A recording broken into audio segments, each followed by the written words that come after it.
Alright then. On to the Ally campaign tier list.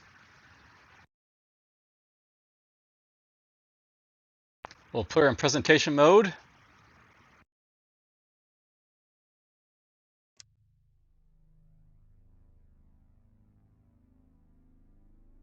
And is there any music here?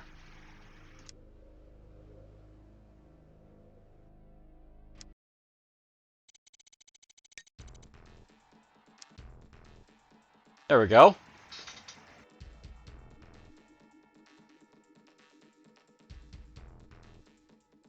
Alright, so I'll note that I think the Ally campaign is probably the worst of the the CNC, Tiberium Dawn, and Red Alert campaigns.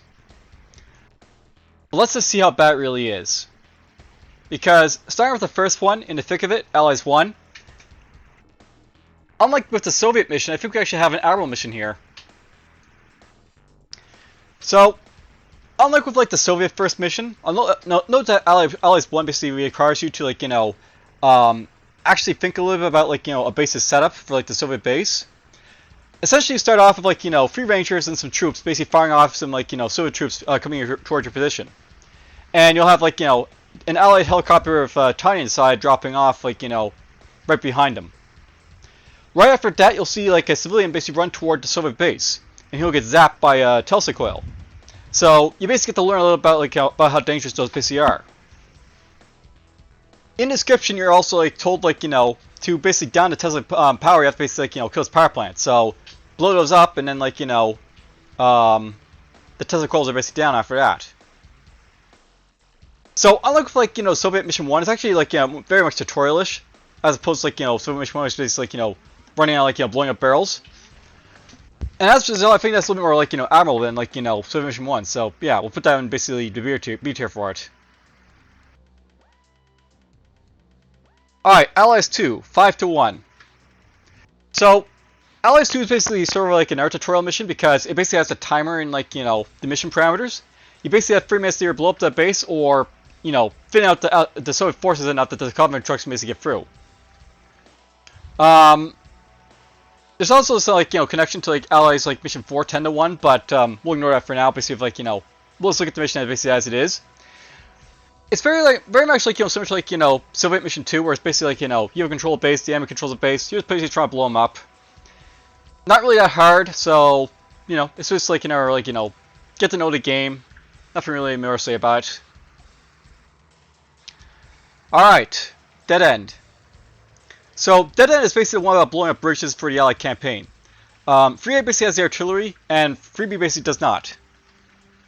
Of the two, I think that 3B is probably a lot easier to play, but 3A also basically has the idea of using artillery to blow up the fire turret from a distance. So, what to say about them? I actually think that 3A is probably a little bit more better than the other one because you actually sort of have to think about learning about the game. So you have to learn about distances of base defenses and using Tana not to blow up flamethrower because she will die doing so. So I think that 3A is basically an excellent mission because you have to basically learn a little bit more about it. 3B is not bad. I just think it's just an Admiral, and that's basically about it for it. Alright, so Allies 4. Now, I would like Allies 4 because it's basically the first mission where you basically get the light tanks for the Allied forces. But there's a little bit of an issue with it because if you basically play Mission 2 and smatter a bunch of infantry or have a bad base setup and stuff like that, it's basically a mission that it could have been better, I think. Mission 4, unfortunately. The thing about Mission 4 is that it basically retains all the the assets of Mission 2 because it's basically the same map. And that basically means that you can screw around with Mission 4 quite a bit if you basically had a bad turn of events in Mission 2 or stuff like that. That usually won't happen, but I mean, because you can sort of make Mission 4 just nothing for the most part, it's kind of mediocre. So we'll just throw in C tier. Alright, Allies 5A, 5B, and 5C are all about rescuing Tanya. Then you basically get the engineers that basically capture the little Soviet base, and then after that you basically have to wipe out the Soviet forces. Now, I think of all the Allied missions, 6A, 6B, and like 5A, 5B, and 5C are basically my favorite missions basically in the game because you basically have to be very tactical and learn a whole lot of stuff. First thing you have to basically learn is about attack dogs and spies. The second thing you have to basically learn about is how you can basically capture buildings of those engineers. And then you get to use Soviet forces basically the battle of Soviet forces is also interesting as well. It's a really fun mission, but what to say about the three of them?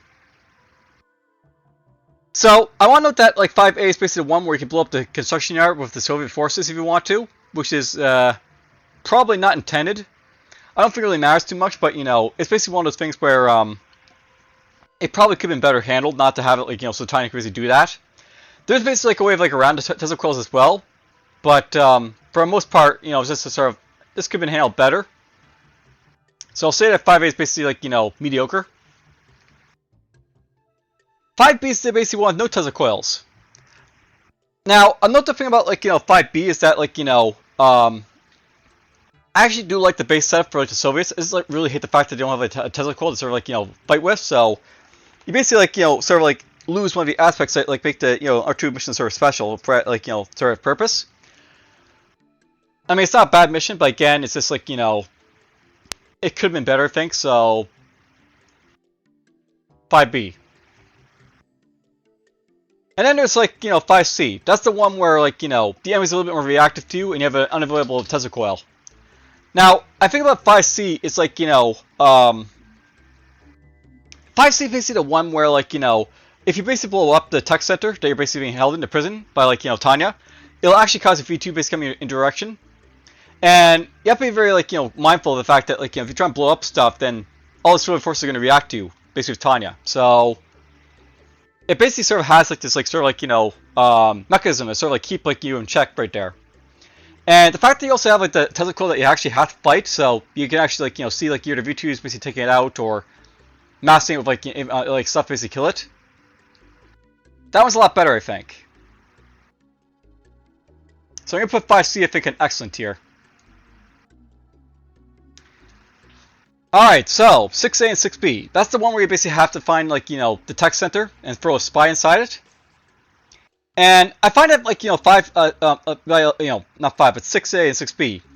6A and 6B are sort of your control mission to spies for the most part. You use a spy in mission 5, but 6 is basically where you get to learn about throwing spies into radar centers and other buildings and stuff like that. You also have to do a naval landing, which is annoying, but you don't have to do a whole lot of those basically in the Allied campaign, so it's fine. It's basically sort of a learning mission again. So yeah, that's what I can say about it. Now, in terms of differences between 6A and 6B, I'll note that basically for 6A you start in the middle of the island, and 6B you basically start more well, 6A is basically at the end of the island, 6B is basically in the middle of the island. There's not a whole lot of difference between that, except for the fact that 6A requires you to build defenses basically in front of you, while 6B requires you to basically have a more mobile force basically to deal with stuff in the back and front. You're probably gonna have not much of a difference except in either one. So 6A basically get away with having more stable side defenses, but whatever. I think we'll say that 6A and 6B are basically both admirable for what they are. Alright, so Allies 7A, Sunken Treasure. Now, Allies 7 is basically the first mission where you get the destroyer for the Allied forces. And it's basically that one where you have to basically capture or get a spy into the enemy radar dome, and then after that you also have to blow up all the subpens. I don't really like that mission, to be honest, because I find that the Soviet forces are really hard, deeply entrenched, and you basically have to use Soviets on a very narrow plane of water for the most part. So it's not really the ideal mission to sort of use destroyers, even though it is the mission actually we actually have to use them for the most part.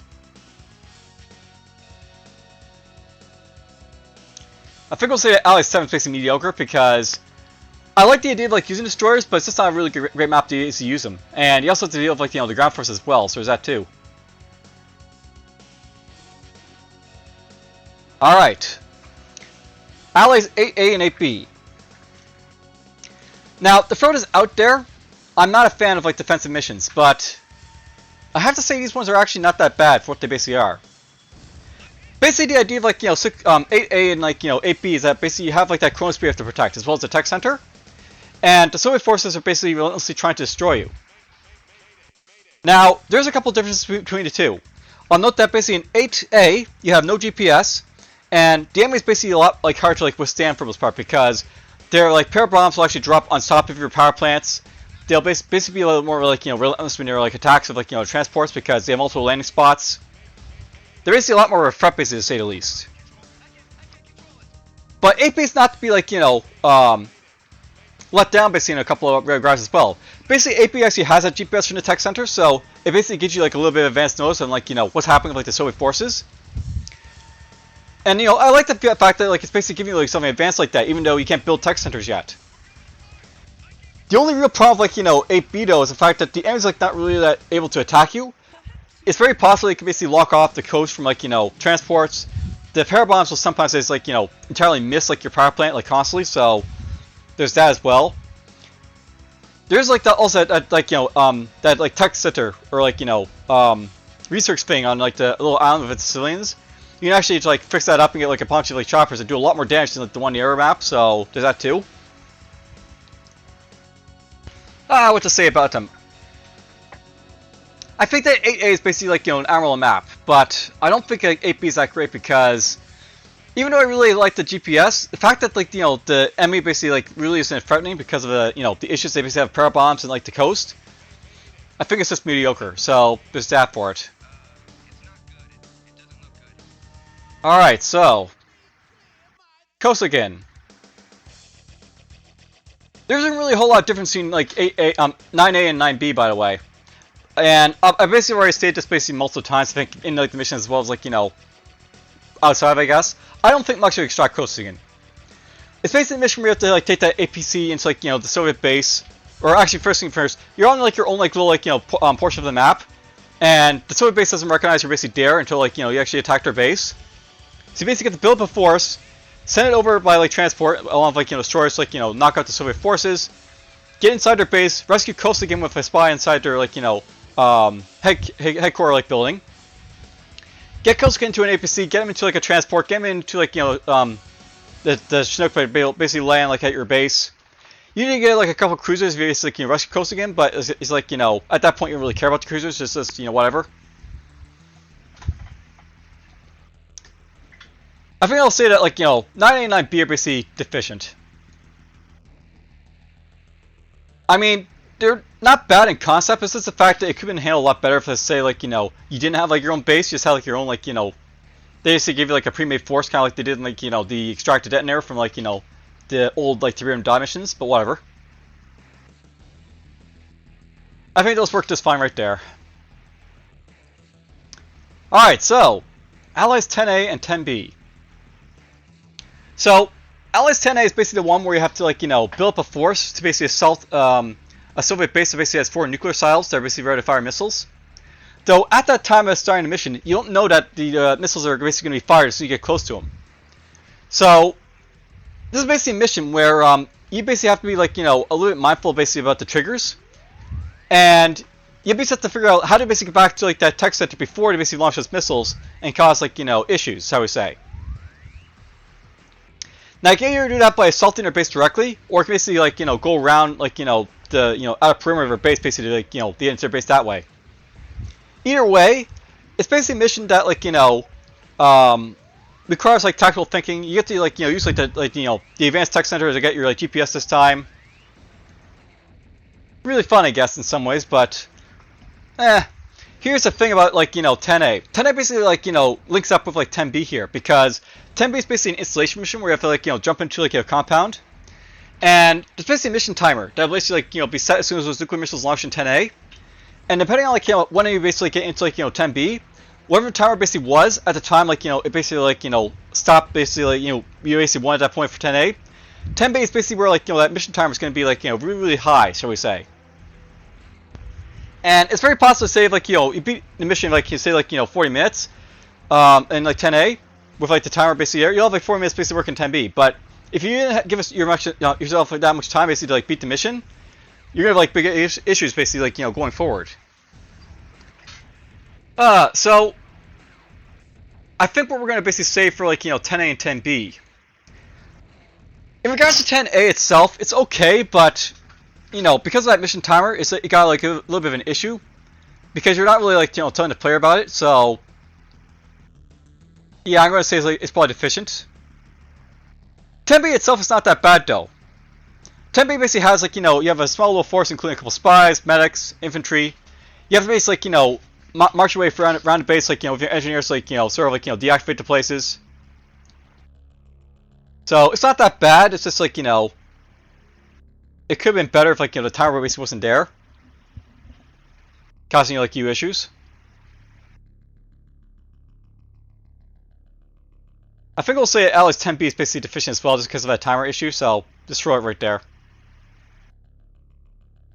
Okay, so 11A, Naval Supremacy, North and South. Alright, so here's basically like, a bit of snippet to my thinking here. I really like the Allied Destroyer. And this is basically the mission where the Allied Destroyer gets to shine for the most part. You basically start off with like, a couple of MCVs and like a small little force. You're on this landmass that basically has like this river basically running through it. And there's basically two sides to this river with like, sort of base on both sides.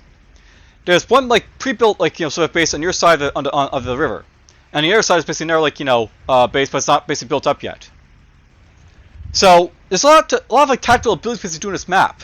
You can basically like rush the other side to like try and capture that like enemy base before you have a chance to do anything. You could like ignore that base entirely and just like build up forces on your landmass to like wipe out the base on your side. You can also basically just like ignore both bases and just like build destroyers and just like clear up the naval way because that's basically all you're supposed to do. But here's the thing. Something I really dislike about the Allied campaign is the fact that you don't really get to build cruisers. And this would have been like the perfect map basically to sort of like do so. Basically the idea of like this map is you're like, trying to like clear the waterways so that like a couple cruisers can basically like get through the river. And it basically give you a 2-hour time limit to basically do so. So that's basically sort of downer to me. But for what's basically is right here, it's not a bad mission for sure. Now, of the two missions, I'll note that 11A basically has its like all the power plants are basically on the same side as like the main like base. But I'll note that for like 11B, basically there's like a it's basically like in both maps there's like this little island of Tesla coils basically guarding like the river, and basically for like 10B there's like a different like faction for like the power plants and like the Tesla coils. While basically on like 10A, there's basically they're all on the same faction. So for like 10A and 10B, what to say about them? Or 11A and 11B rather. This is mission 11. I really don't think much of 11A, just for the fact that like because they're basically on the same like faction, it's very possible for the enemy to rebuild those power plants, and they will actually do so. I like 11B though because like it's basically like a different like faction. So once you basically take out those power plants, it's basically a lot more easier to basically do. They clear like the mission and stuff like that. I think I'm gonna say like 11A. 11A is basically an admiral mission, and I think I'll say 11B is basically like an excellent mission. And that's basically like one like drop down from fantastic and like excellent for those missions, just for a simple fact that I would really like these missions as they say how like cruisers or just something else to make them like really pop out, but for what we basically got, they're not that bad missions, so let's leave them basically in those like respective positions. Alright, so Allies 12 is Takedown. Takedown is basically a mission where you have to be able to like the Iron Curtain from the Soviet forces, and periodically they'll basically send like man of tanks that will get Iron Curtain to basically attack your base, and eventually after that they'll send like airstrikes to basically like attack it as well. It's a fun little mission, I guess, this one, because you basically have to like capture like the enemy tech centers and like destroy the Iron Curtain, but it's also sort of like locking as well because the enemy's like not really doing a whole lot much as well. Basically, it teaches you about like the what the like Soviet forces can basically do in like sort of the final mission. But it's like not really all that frightening basically for the Soviet forces. They don't really attack you that much really either.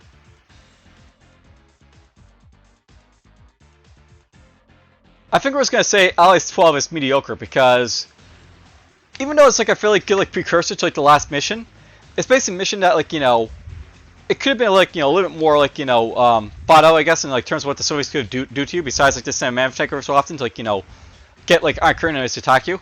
So yeah, there's that. Alright, so Allies 13. That's basically the other installation mission for the Allied forces, or the Allied campaign. It's basically the one where you start with like, infantry and like 2 like separate squads on like, 2 different tunnels of like the same installation.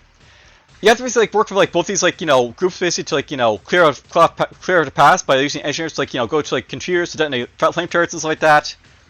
And it's basically like, sort of a repeat of like, 10B, and the fact that like, basically you have to like, keep those engineers alive and like, figure out how to basically get them to like the computers to like, deactivate the places.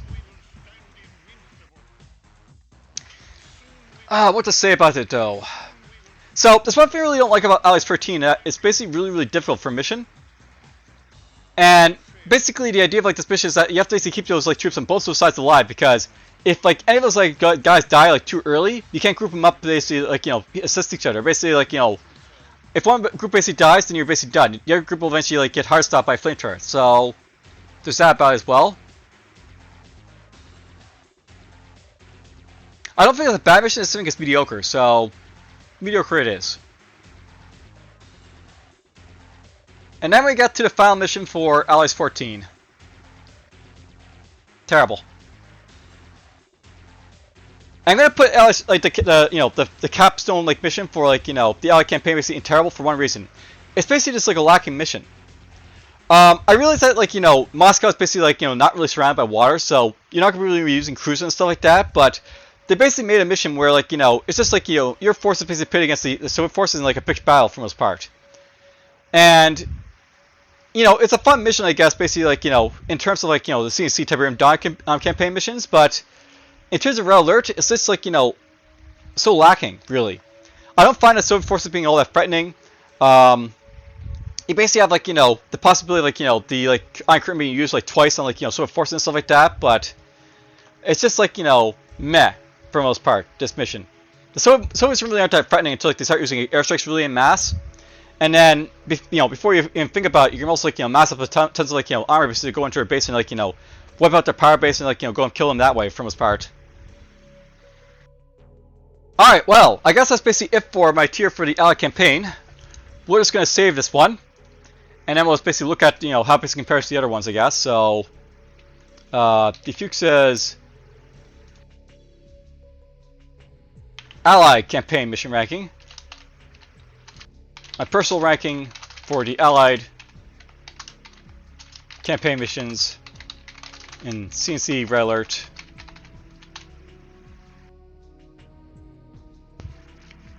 So, how does that compare basically to the other ones, I guess?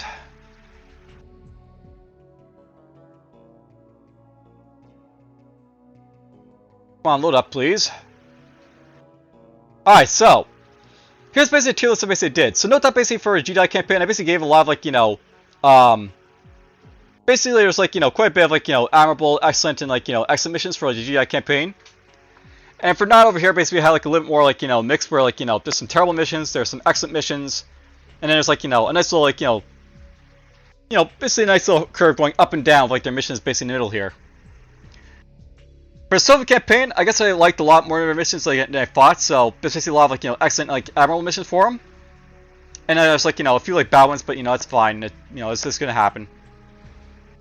So basically it's a little more extreme, I guess, to the Soviet like, campaign. There's like, a lot of good ones, and then there's some bad ones. I guess with like the Allied campaign, it's very similar to like the Nod missions down here, but a little bit more like in the middle. So there's like no really good missions for these guys. There's no really bad missions for these guys. It's just like basically just like in the middle, basically all the way through. For me. Now I'm gonna go through like these missions, like looking at them in comparison to like other like missions, like say like the Tiberium Dawn missions and like the Counter-Strike missions and Aftermath and like covert operations. But these are basically just like by themselves. But what do you think? Would you possibly like rate them the same way as me? Alright, well, I will basically go through like the expansion and stuff like that in like the next video. But for now, hope you guys basically enjoyed, and take care.